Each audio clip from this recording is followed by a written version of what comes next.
Hello, hello, hello. I am back.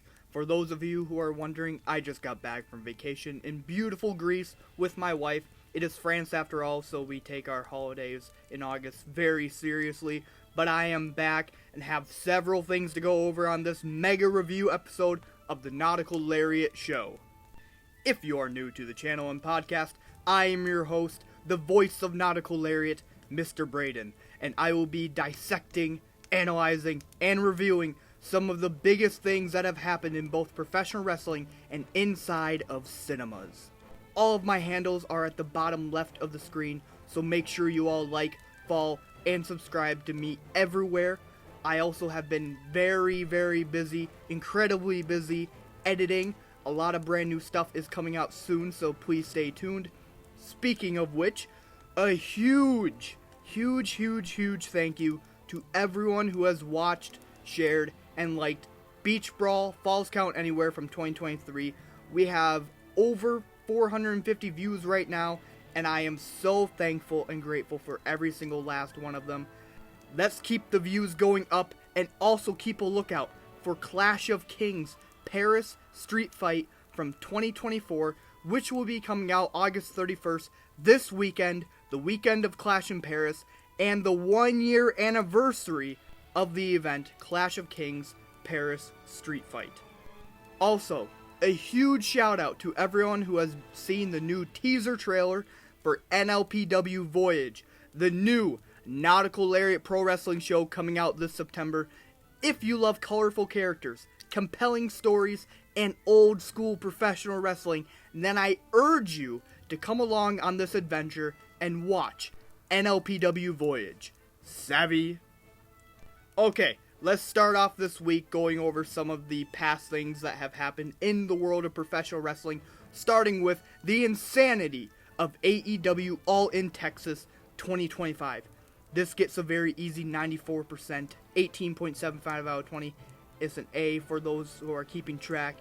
This show was great. My biggest critique, the length. 6 hours plus is just too long for any show. Bruno and I sat for over 6 hours, and it was just too much. I felt like I was teleported back to 2017 for the long WWE pay-per-views, PLEs, whatever you want to call them. A pay-per-view or a PLE, in my opinion, shouldn't be longer than 3.5 hours maximum. 2.5 to 3 hours is perfect. Other than the length, my only other gripe for the show was the building and some of the matches that were on the card. One, I don't remember the ops in the 6-man opener. I don't remember the Fatal 4-Way that much, even though I was happy with Dustin winning. I think it did work out with Kyle destroying him a week or two later and winning the TNT title. Also, I'm wishing a speedy recovery, of course, to Adam Cole. It's apparently concussion-related issues, which is never very good, but don't quote me on that. And yeah, just some random matches that probably didn't need to be put on this card, or some matches that could have been shorter. Not every match needs to be 15 to 25 minutes long. Variety is key, Tony. The 3-match main event, I called it perfectly. My thought process was Tony will win because she's the babyface. Okada will win because 1, he's the heel, and 2, he's really nothing without a title. So it's good for him and his character to hold on to the title, of course. And Hangman walks out as a 2-time AEW World Champion. Tony versus Mercedes was awesome. Easily my favorite wrestling match of the night. Okada and Omega was great. I actually enjoyed it just as much as the other matches they've had in New Japan. But yeah, the Texas Death Match was everything I needed it to be. It was easily probably my favorite death match of all time. It was the WrestleMania 40 for AEW in a lot of ways.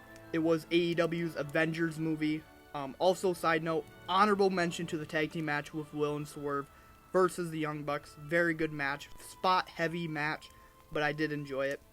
But yeah, no need to discuss this any further. I really enjoyed it. Go out and check it out, or at least watch the matches that you want to talk about. It's been out for about a month now. I know I'm late on it, but whatever.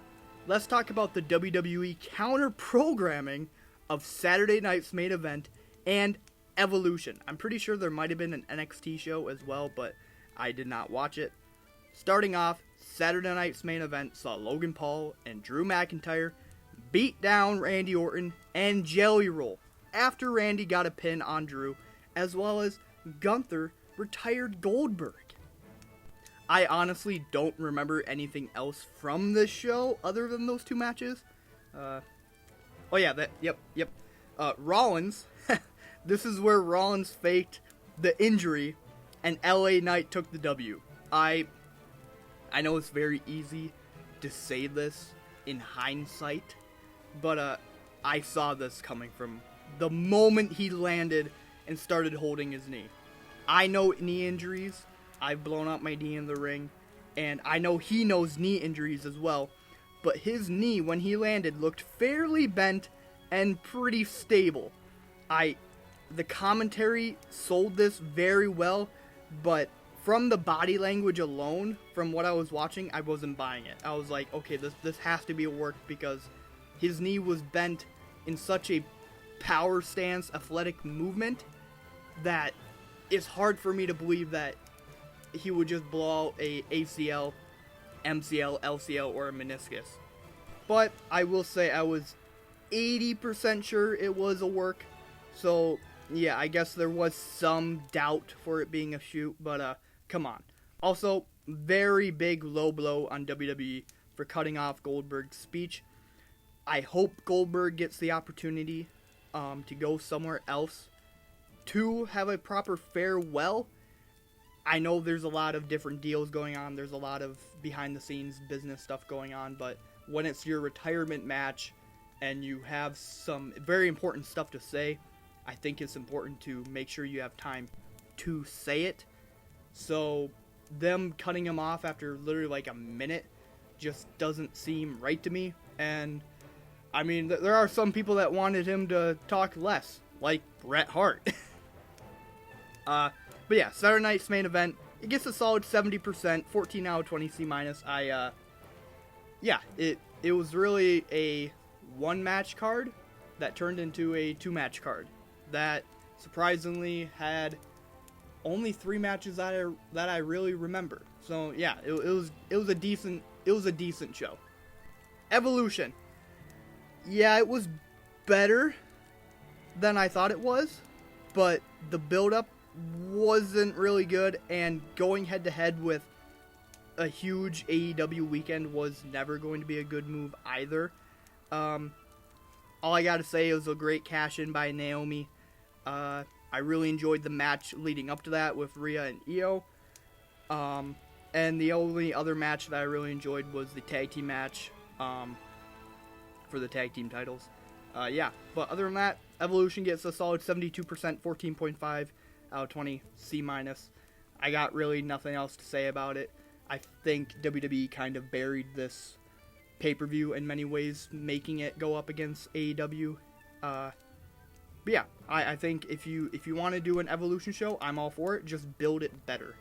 Before we move on to SummerSlam, I would just like to wish my heartfelt condolences to the family and friends of Ozzy Osbourne.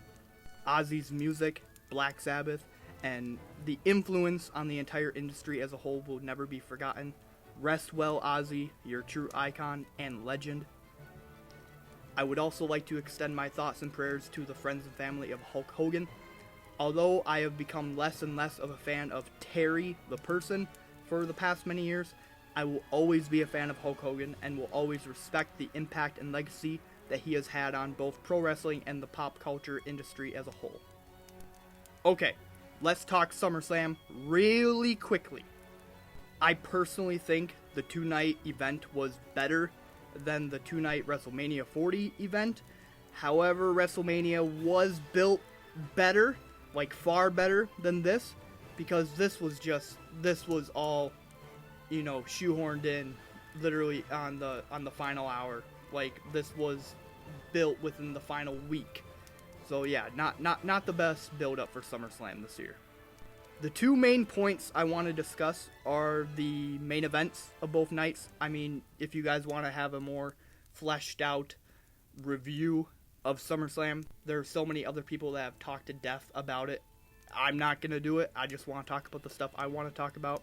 So night 1 was a great technical and brutal brawl between Punk and Gunther. Gunther was killing Punk with those chops. And then we finally got the culmination of Punk winning and Punk immediately getting cashed in on by Seth Rollins. This was amazing. This was everything it needed to be. Like I said, I did see the Seth Rollins angle as a work, but with this angle on the show, I did not expect this. I was surprised. I was excited when it happened. Seth sold this well. Punk sold this well. But commentary really put this entire angle over greatly. Great main event for night 1. Night 2, in my opinion, was an instant classic. Easily the best John Cena match of probably the last 5 years or so. Cena and Rhodes pulled out everything, and it genuinely felt like Big Match John was back for one night only. Great match, great visuals, love the cinematics of it, and this is definitely a match of the year candidate for at least me. And then at the end, you have the return of the Beast Incarnate, Brock Lesnar. But moving on to this, the two big things I want to discuss surrounding this match is the Travis Scott stuff and the Brock Lesnar news. Starting with the former, Travis Scott. This is a good lesson for WWE to not put too much stock in outside talent. There are people that really want to be there, like Logan Paul, Jelly Roll, Bad Bunny, hell, even Stephen Amell, who is one of my favorite people on the planet. These are all performers that get pro wrestling at its core and are both capable of being fans, but are also capable of working inside the ropes and having respect for the actual art of pro wrestling. I don't think Travis Scott can be put into this category. I didn't think he understood the assignment of his job, and as much as he enjoys WWE, he simply just doesn't mesh well with the crowd, didn't work well with others, and just came off as too much of a fan and a forced WWE celebrity. Now, the heel turn as a whole for John Cena, it will be clouded by this Travis Scott stuff and The Rock not being around post the turn, making it as a whole just not that good. Even Cena will say that this heel turn wasn't the best, but hey, I give them points WWE for trying, because the initial turn on Cody was amazing. But yeah, just imagine if this happened at Mania, would have been so much better. So yeah, just in hindsight, probably wasn't the best idea to have Travis Scott, part of this story and angle in the long run. Let's talk about Brock Lesnar. There is so much to dissect here. There's so much information online that you guys can look at. There is so much information online that people haven't read about this case that probably should read more about the case. But all I am going to say is that I hope WWE, TKO, and their lawyers know what they're doing in bringing Brock Lesnar back. I don't think this would have or could have happened without genuine legal clearance, because if more information comes out about this case, about Brock Lesnar, that isn't favorable, this will bite WWE in the ass big time. I just hope they know what they're doing, and I did genuinely enjoy Lesnar coming back as a fan, as I enjoyed the pop as much as a lot of other people in the crowd. But I just hope it's all going to work out and be okay. I am being incredibly optimistic on this. I'm trying to see the positive, but yeah, it's sort of a messy situation. There are so many different sides you can see this from. So we just have to ride the wave and see what happens. SummerSlam Night 1 gets an 82%, 16.25 out of 20, B-, and Night 2 gets an 85%, 17 out of 20, a solid B. Speaking of WWE not knowing what they're doing, Karrion Kross, aka Killer Kross, and Scarlett Bordeaux have not been re-signed with the company and have effectively left WWE. This isn't a work. If this was a work, it would have been an awful work. There would have been no upside, and it would have probably been the worst work of all time in my opinion. This is real. This is a shoot. I don't get it. but I hope that he gets the respect that he deserves elsewhere. Go check out his YouTube channel and his documentaries. Really good and insightful stuff he talks about in those hour-long videos. Also, I just got my copy ordered of his book on Amazon. So, Killer Kross, if you're listening, I cannot wait to read it and talk about it right here on the podcast. Enough about pro wrestling. We have a giant pro wrestling weekend coming up right now with Clash in Paris. I'm not going to give you my thoughts and opinions and my, what's that word? Predictions. It's pretty early in the morning here. I haven't had my cup of coffee yet. I'm not going to give you guys my predictions yet because the entire card really hasn't come out yet. So I'd rather just talk about it next week or so when the event is done. And yeah, we'll do that next week. Movie time. I just got done watching both How to Train Your Dragon and The Fantastic Four First Steps. Starting with the former, I will gladly give How to Train Your Dragon a 95% A, 19 out of 20. It was everything a live-action remake of an animated classic should be. I don't know if it's okay to call it a classic, but I don't know. To me, at least, it is. And even if it isn't, it will be. I cannot wait for the sequels to this. This is a great franchise, and it seems to be universally loved across the board from my vantage point. So yeah, go out and see How to Train Your Dragon, the live action. Fantastic Four, First Steps. It was good. I won't say great, but it was very good. It was a breath of fresh air for Marvel and the MCU. It felt self-contained, it felt new, and it felt unique. The aesthetic and the scenery of the movie was awesome. I love the retro 1960s modern look that they went with. The cast and performances were good. Effects were good. There wasn't any seams that I was seeing or anything. It didn't seem hokey pokey like some CGI does nowadays, which is crazy to me that we're in 2025 and some of the CGI from 2005 is better than it is now. Like, insanity. But that's a conversation for another day. It was just a genuinely fun movie. I also love the emphasis on how important family is and working together. I love to see these in all these superhero movies with Superman, with the idea of hope and just being a good person. I love seeing those undertones in these movies. I did prefer Thunderbolts to this movie, but all in all, this movie made me hyped for the MCU moving forward, made me a little bit more hyped for Avengers Doomsday, and plus the plot for this was ridiculous, as any comic book movie should be, especially the Fantastic Four. And yeah, this gets a very easy 90% A-, 18 out of 20. Now that we're done with all the big ones, okay, we have one more final review for this week, and this one is the DC comic book, Kingdom Come. If you didn't know, I am a huge reader, and I love comic books, and this was the latest comic that I recently finished. Right now I'm reading Superman, All-Star Superman. I'm almost done with that, so I'll be doing a review on that very soon. But before I started that, I did finish Kingdom Come. It's been recommended to me for some time, and I really needed to get my hands on it. Luckily, my friendly neighborhood comic shop, Album Comics here in Paris, has English comics and carries the new line of DC Compact Comics for only $9.99. If you don't know, Kingdom Come is the story of an older Superman who essentially comes out of retirement to stop the carnage and carelessness of the new generation of superheroes, which in turn means that Superman is trying to either prevent and or potentially may start the DC Universe version of Revelations from the Holy Bible. Yes, that Holy Bible. It's a great read. Alex Ross does the artwork, and if you haven't seen his work, it is absolutely iconic and ultra realistic. The artwork is like looking at a wonderfully painted portrait of heroes come to life, and the story and writing by Mark Waid weaves the emotion and gravitas of the events at play beautifully. Waid's words bring Ross's art to life. Together, it's like reading a cinematic epic. All in all, it's a solid 90% for me, 18 out of 20, A-. It's definitely worth a read. Go pick up a comic and help support your local comic book shop. Also, go see some movies. Help movie theaters thrive like they used to do.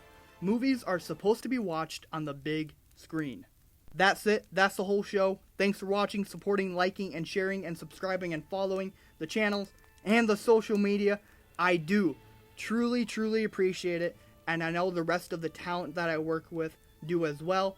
Let's continue growing this entertainment brand together. Make sure to like, follow, and subscribe on all platforms. Everything is listed in the bottom left corner. And until next time, have a great day.